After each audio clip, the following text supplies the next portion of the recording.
Buenas tardes, mi nombre es Belkis Vicioso. Como ya había dicho en la presentación anterior, una forma un poquito más inclusiva de presentarme. Entonces, estamos aquí con esta gran asignatura que empezamos el día de hoy con mucho entusiasmo. Este es el grupo 1, el cual está compuesto por Carola Netti, Corporán Sánchez, Cristina Agramonte Castillo y una servidora, quien les habla, Belkis Vicioso.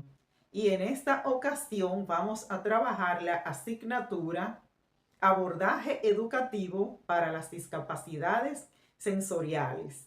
Es decir, corresponde el turno de las presentaciones de esta gran asignatura. Claro, porque ya empezamos la semana pasada, pero en esta ocasión corresponde el turno de las presentaciones de esta importantísima asignatura. Sean todos ustedes bienvenidos. En esta ocasión vamos a trabajar la unidad 1, titulada Introducción a las discapacidades sensoriales. Sean todos bienvenidos. El contenido que veremos en esta unidad es el siguiente: definición y clasificación de las discapacidades sensoriales, aspectos médicos y sociales de las discapacidades visuales y auditivas, e impacto de las discapacidades sensoriales en el desarrollo integral. Me corresponde trabajar la definición y clasificación de las discapacidades sensoriales. Para empezar con esta presentación, vamos a definir y a clasificar las discapacidades sensoriales. Veamos en primer lugar qué son las discapacidades sensoriales. Son esas limitaciones o pérdidas en uno o más de los sentidos básicos, como la vista, el oído, el tacto y el gusto. Veamos entonces cómo se clasifican las principales discapacidades. Pues en primer lugar tenemos la discapacidad visual, que va desde una visión baja hasta una ceguera total. Discapacidad auditiva, pérdida parcial o total de la audición.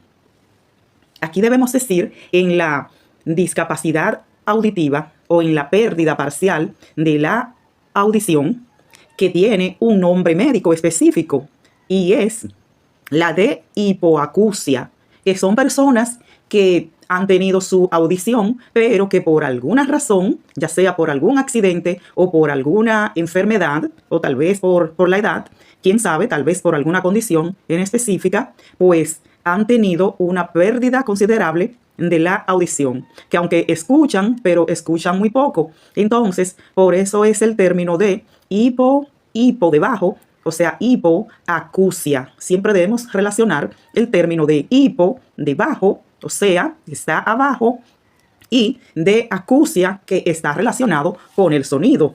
Por eso el término de hipoacusia. Entonces ya debemos ahí relacionarlo. Hipoacusia, que son personas que tienen una pérdida de la audición o tienen una baja audición. Entonces, pues también aquí en esta clasificación vamos también a hablar de la sordoceguera. Aquí entonces entra también esta pérdida combinada de la vista y oído. Entra aquí también esta clasificación.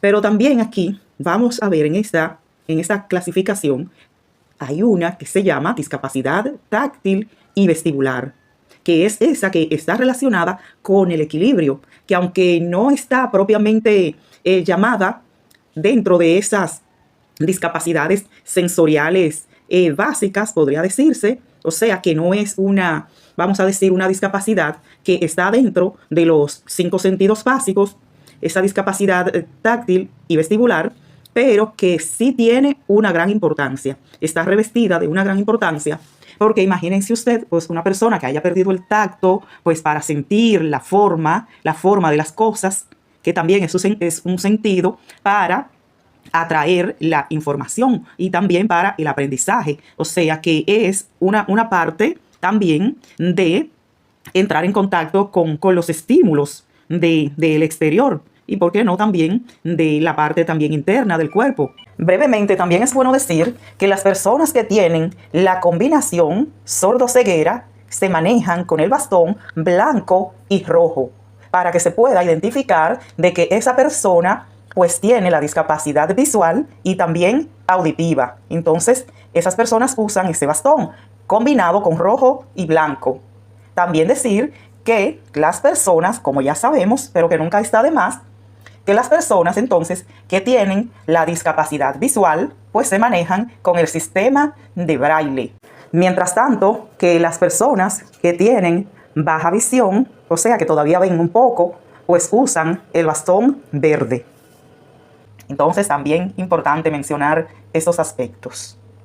Pues como decía, que existen otros sentidos, aparte de los 5 sentidos básicos que conocemos. Existe la propiocepción, que es esa capacidad de percibir la posición y el movimiento del cuerpo sin necesidad de verlos. Por ejemplo, cuando nos levantamos en la madrugada, aún que esté, por ejemplo, a oscuras, usted sabe la posición que tiene sus brazos o que tienen sus pies. E incluso usted sabe la posición y del lado en donde tiene hasta que levantarse. O sea, que son sentidos que son también necesarios y que, por ejemplo, de perder esa facultad, podría entonces la persona tener una discapacidad. Entonces, por ejemplo, también podemos hablar del sentido, esa parte de esa capacidad interna que se llama ese sentido interoceptivo. O sea, fíjense que cuando usted tiene hambre, es ese sentido que le dice a usted, mira, tienes hambre, tienes que comer. O sea, cuando los latidos del corazón, esa capacidad de sentir los latidos del corazón es justamente por ese sentido interno que tenemos, el sentido interoceptivo, pues así se llama ese sentido. Entonces, también tenemos el sentido vestibular, esa capacidad de poder tener ese equilibrio, pues de caminar, de movernos, es decir, que está relacionada con ese sentido, pues de poder movernos, de poder caminar. Por ejemplo, los bebés, cuando ya están cogiendo fuerza en el cuello, usted ve que ya ellos están haciendo ese movimiento ya en la cabeza. O sea que ese sentido vestibular está bien relacionado con el equilibrio, con el movimiento y también para poder desplazarse. Ese sentido, pues, del espacio está entonces relacionado con ese sentido vestibular. Aunque no esté relacionado propiamente con los 5 sentidos básicos, pero que es bueno mencionarlos para saber que hay otros sentidos extra que no son necesariamente los sentidos que ya conocemos. Entonces, pues, vamos a ver cómo también puede, por ejemplo, cuál es, aquí de manera breve también, porque, ¿verdad? No voy a trabajar el tema de las demás compañeras, pero vamos a decir que las personas cuando tienen esa, por ejemplo, una discapacidad visual, vamos a decir una discapacidad visual aguda, suele utilizar el bastón blanco para desplazarse.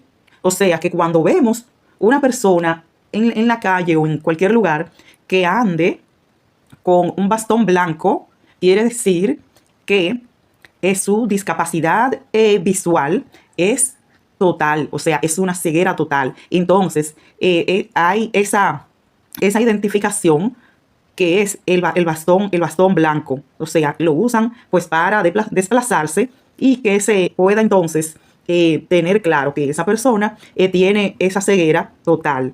Mientras que una persona con discapacidad auditiva sabemos que puede usar audífonos.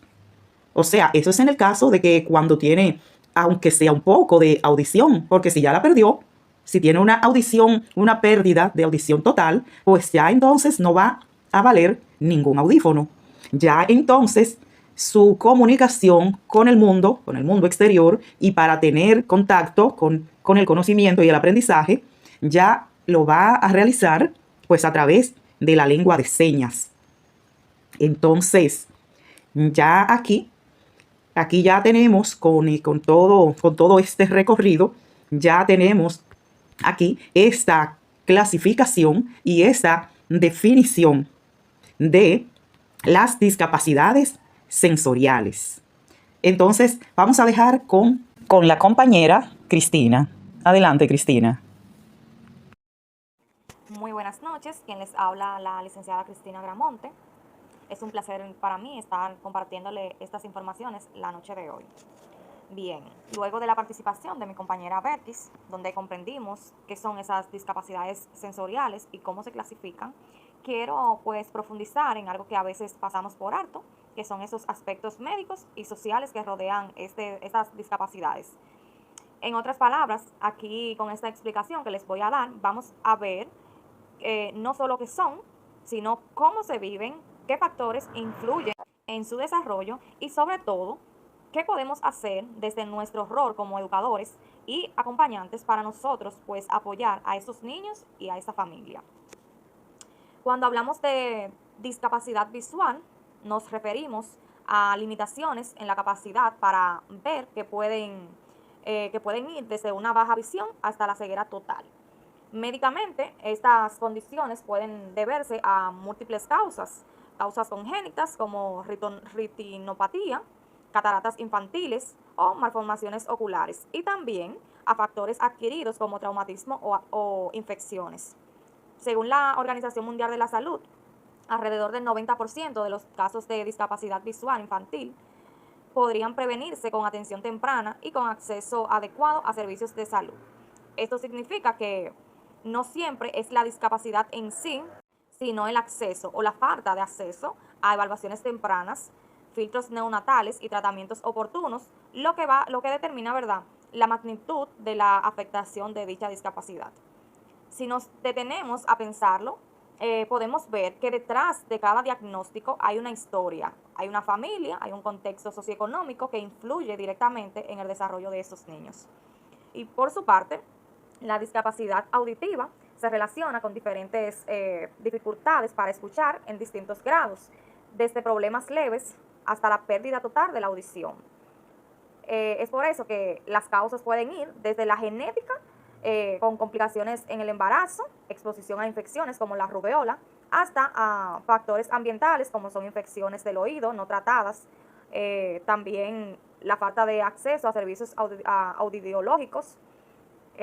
Estudios recientes, por ejemplo, señalan que un diagnóstico a tiempo o en los primeros años, ¿verdad?, pueden incrementar significativamente las posibilidades de adquisición del lenguaje y de la comunicación funcional en esos niños.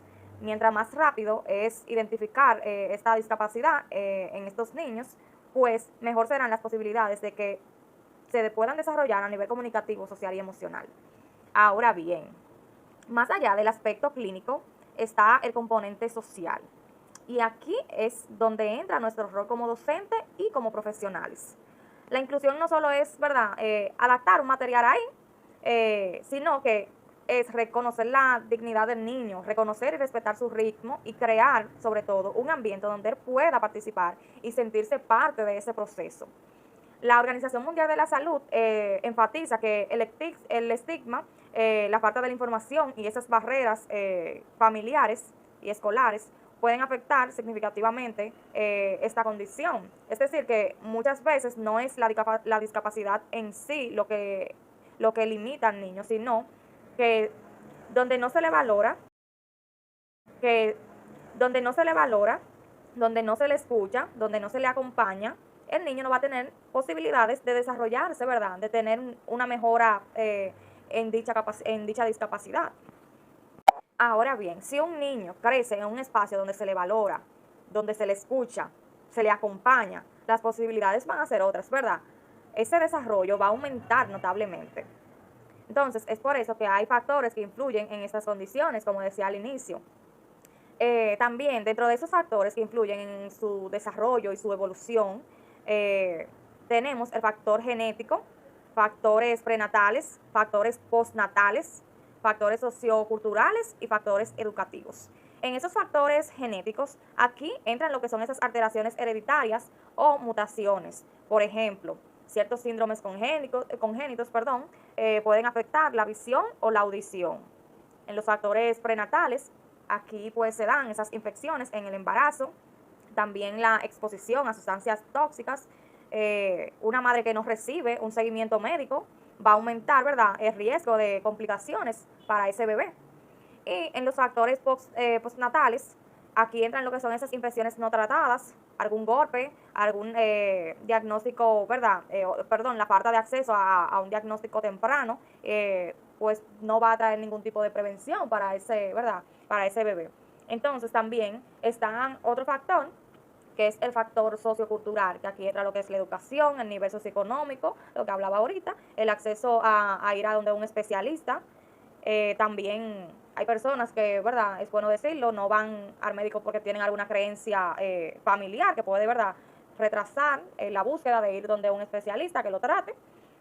Y también entra aquí lo que son esos factores educativos, entornos escolares que no estimulan, como decía ahorita, la falta de estrategias adaptadas para esos niños y la ausencia, sobre todo, ¿verdad?, de capacitación para los docentes. Como podemos ver, ¿verdad?, estas condiciones no aparecen de la nada. Responden a múltiples variables que se entrelazan y por eso la intervención debe de ser, ¿verdad?, integral.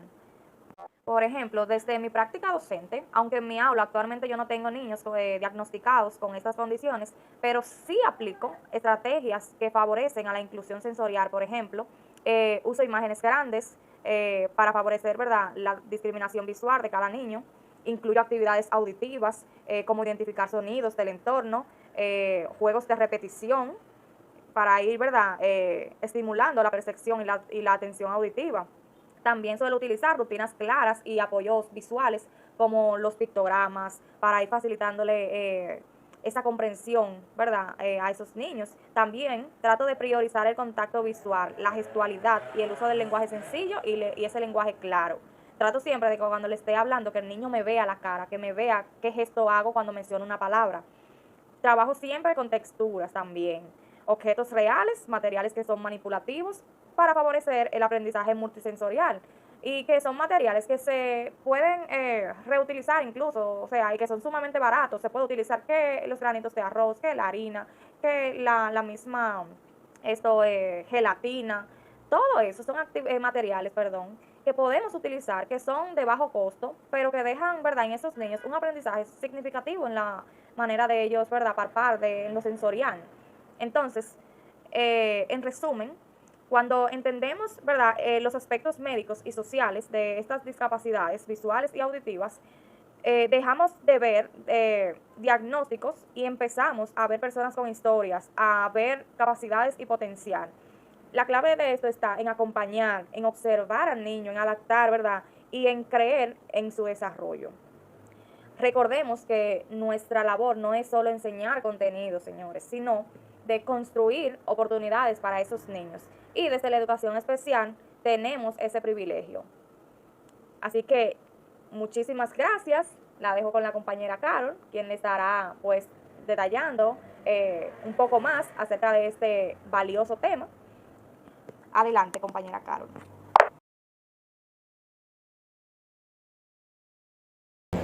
Muy buenas tardes. El siguiente tema a tratar son los impactos de las discapacidades sensoriales en el desarrollo integral.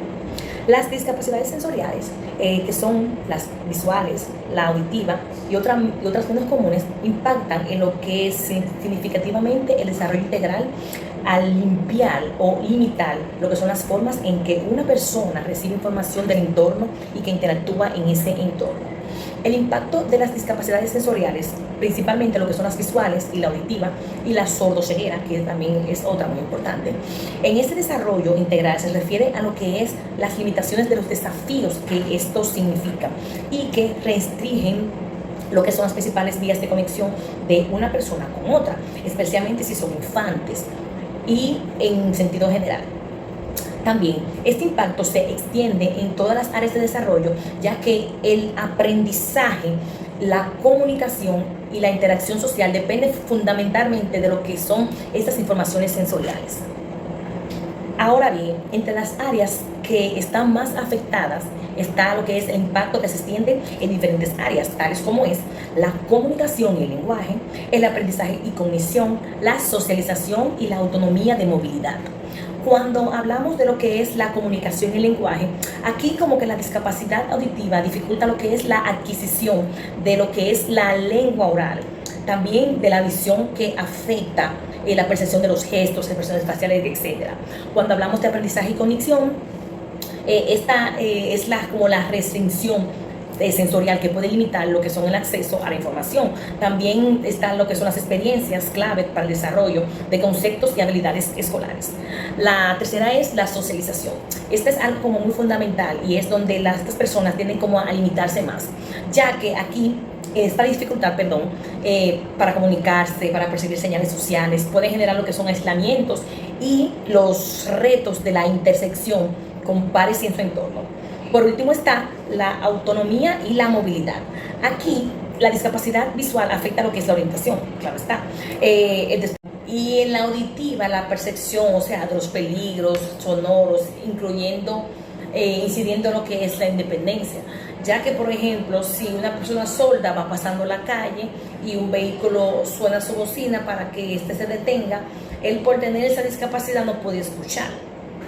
También afecta lo que son la percepción de las personas con problemas sonoros, como dije anteriormente, la bocina, las alarmas, ese tipo de cosas. Y para esto hay que como adaptar ese tipo de situaciones, hacer un pictograma señalizando esas inquietudes. Por ejemplo, pasa tal cosa, hay una bocina que está fuera del lugar, hay un incidente, el paso de la carretera, los peatones y todo eso influye en lo que es esta parte de autonomía y movilidad. También, por último, un aspecto clave del desarrollo para este impacto de estas discapacidades de desarrollo integral, la detección e intervención temprana son fundamentales. ¿Por qué? Porque con estas estrategias que uno puede conseguir mediante se va desarrollando ese tipo de inconveniente, esos recursos de apoyo que uno también puede obtener, como son audífonos, los intérpretes, por ejemplo, braille, la tecnología también de asistencial, etcétera. Esto nos va a ayudar también lo que es la familia, que es algo excelente, más importante, la escuela, la comunidad, tener lo que es un ambiente inclusivo es algo que influye muchísimo. Es importante minimizar las limitaciones y potencias de estas discapacidades, ya que esta hace que las personas alcancen lo que es un máximo potencial.